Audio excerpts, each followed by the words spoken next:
Dear brothers and sisters in the Philippines, have you ever had the right words, but could not bring yourself to say them? You knew what was true, you knew what was right, but fear, habit, anger, or silence stopped you? In the film The King's Speech, King George VI struggles with a stammer at the very moment when his people need his voice the most. He is not just fighting a speech problem, he is wrestling with fear, identity, and responsibility. The readings for the February 15, 2026 Sunday Mass invite us into a similar struggle. They ask us not only what we say, but who we are becoming.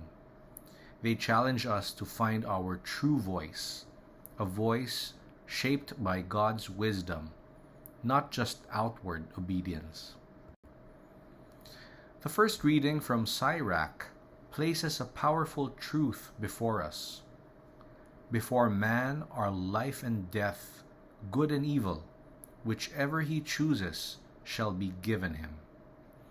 God does not force righteousness.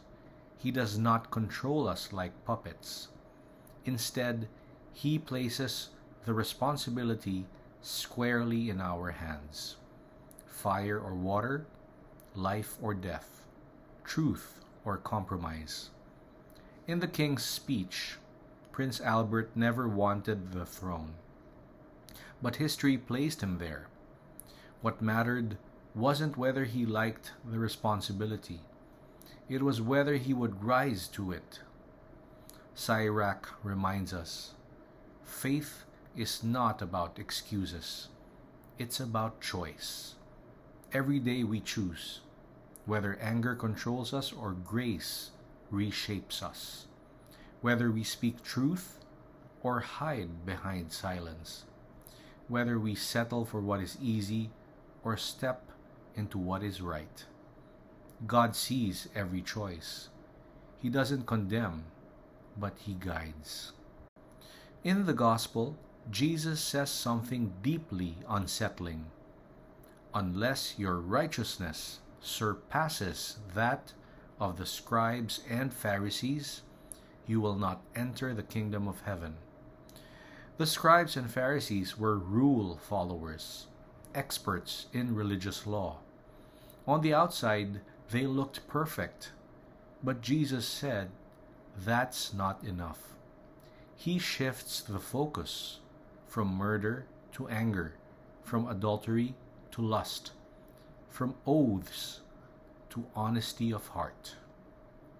This is where the King's Speech connects so powerfully. King George VI could memorize speeches. He could follow protocol.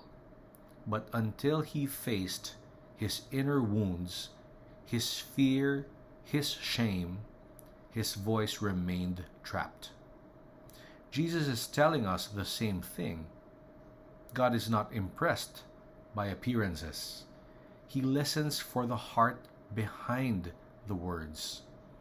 You can avoid murder and still be consumed by hatred. You can avoid adultery and still objectify others. You can avoid lies and still lack integrity. True righteousness begins inside. St. Paul, in the second reading, speaks of a hidden wisdom, not a wisdom of this age, but God's wisdom, mysterious, hidden.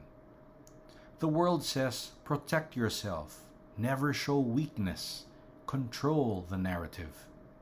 God says, trust me, be honest, let the Spirit speak.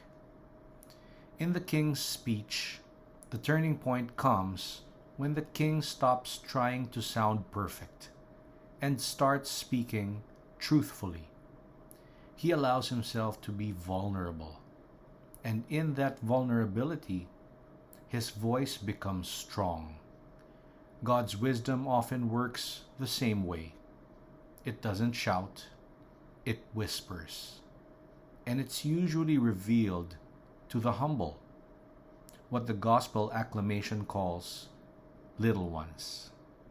We don't discover God's wisdom by overpowering others, but by letting the Spirit search our depths. Jesus gets very specific.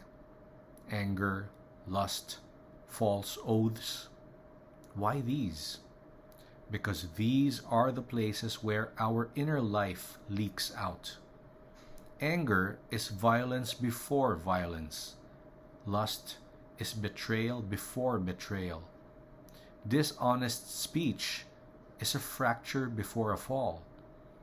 In the king's speech therapy wasn't just about pronunciation. It was about healing memories, confronting pain, and learning trust. Jesus invites us into that same healing work. He doesn't just say, "Don't sin." He says, "Let me heal what leads you there." And then comes the most challenging line. Let your yes mean yes, and your no mean no. This is a call to integrity, to a life where our words match our hearts, where our faith is not performative, but real.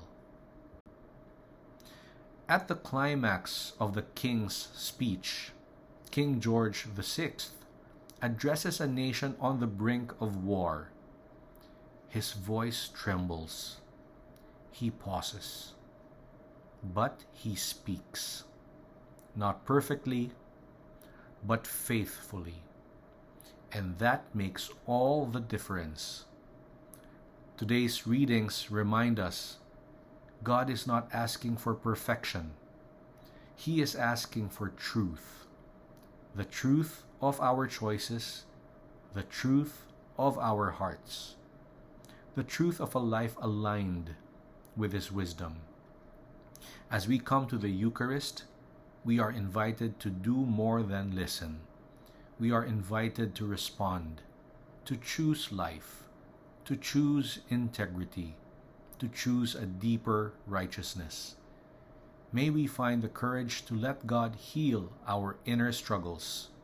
May we allow the Spirit to shape our words and our actions. And may we discover, like the king in the film, that when we trust God, our true voice finally emerges.